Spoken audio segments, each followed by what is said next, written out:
This is the Baltimore Ravens 2026 season preview, and it opens with the strangest pricing in football. A team that went 8-9, missed the playoffs for the first time since 2021, and then fired the only full-time head coach most of its fans have ever known. And the market's response is a win total of 11.5 at most books, tied for the highest number on the board. The season died in Pittsburgh in Week 18, 26, and 24, with a rookie kicker's 44-yarder sailing wide right when a make would have sent Baltimore in. They finished as the first team out of the AFC field. 2 days later, John Harbaugh was gone after 18 seasons, resurfacing in New York 11 days after that. So the question this episode has to answer isn't whether Baltimore bounces back. It's how a total rebuild of the coaching staff became priced as a guarantee. Start with what was real, because plenty was. The run game was the best in football, full stop, first in rush efficiency per attempt, and about 157 rushing yards a game, second most in the league. Derrick Henry ran for 1,595 yards, second in the NFL, at 5.2 a carry with 16 rushing touchdowns, also second, and our rushing yards over expected board has him third of 49 qualified backs per carry. The team scored 424 points, 11th, in a season where Lamar Jackson played 13 games. And Lamar's 13 games were quietly efficient. 2,549 yards, 21 touchdowns against 7 picks, 7th in the league in adjusted net yards per attempt. The broken parts were just as real. The pass offense ranked 23rd in efficiency per attempt. The league's best run game was towing its passing game, not the reverse. The line and quarterback combination took sacks on 9% of dropbacks, fourth most in football. And the defense was ordinary in a way Baltimore defenses aren't supposed to be, 20th in expected points allowed, 30 sacks, 29th in the league, with a pressure rate that ranked 25th. The pass rush wasn't a weakness, it was an absence. What was luck? Here, the ledger genuinely smiles. Baltimore went 2-5 in one-score games, below the 35% line where the 10-year bounce rule kicks in, where teams gained back about 2.5 wins the next season and 69% improved. Point differential agrees. This roster played like a 9-win team and banked 8. Turnover margin, -3, 21st, mildly unlucky, mostly noise. Add the 4 games Lamar missed, and the fact that the season came down to 1 kick, and the regression case practically writes itself. Which is exactly the problem. The market wrote it. 11.5 is not a bounce price. It's a bounce price plus a championship premium, and everything from here on is about whether the new regime earns the premium part. The identity, charting data via nflverse, and this is where the story stops being tidy. The 2025 Ravens were about as run-committed as offenses get. Pass rate over expected more than 8 points below neutral, 31st of 32, with the third heaviest personnel usage, extra tight ends and blockers on nearly half the snaps. Our 10-year data says play calling tendency is the stickiest identity a team owns, more predictive year over year than anything else we track.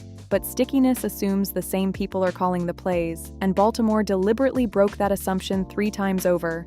Todd Monken took the Cleveland head job, Zach Orr followed Mike McDonald to Seattle, and the new head coach is Jesse Minter, a defensive coach who says he'll call the defense himself, with Declan Doyle, hired from Chicago as a first-time play caller and the youngest in the league, running the offense. Per the club's own framing, it's the first time since the franchise's 1996 debut that the head coach and all 3 coordinators turned over in one offseason. Every stat in this episode describes an identity whose authors just left the building.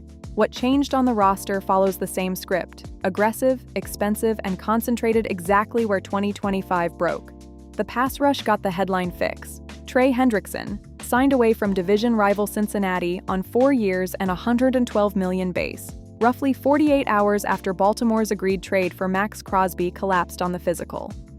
The interior line got the draft. Penn State guard Vega Iowán at pick 14, reported as the highest a Ravens draft has ever taken a guard, plus John Simpson back on 3 years.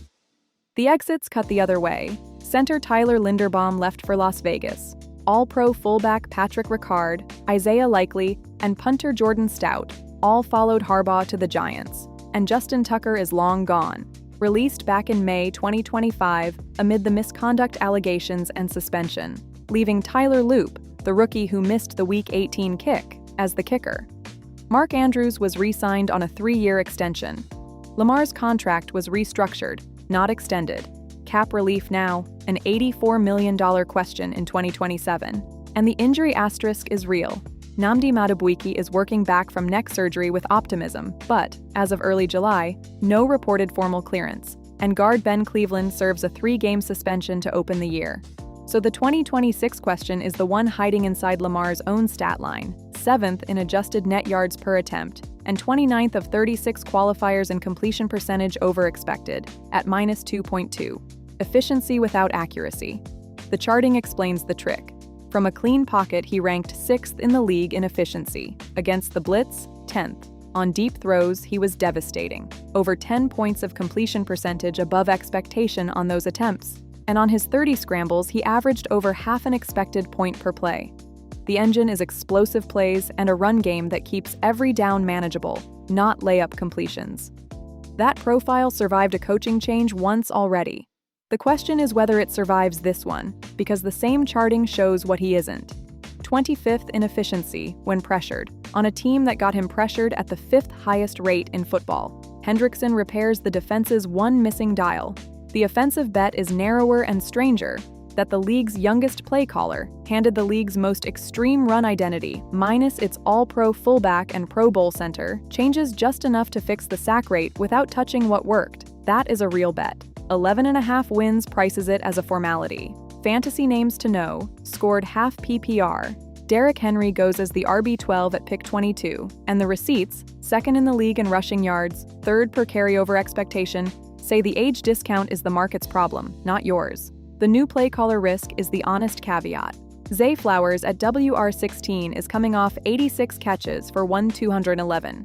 7th in the league in receiving yards, a 14th place points per game finish at the position, with a healthy man coverage profile in the charting. Lamar is the QB2 at pick 43, priced on exactly the rushing plus deep ball engine the data confirms. And Mark Andrews at TE15, pick 121, is the fascinating one.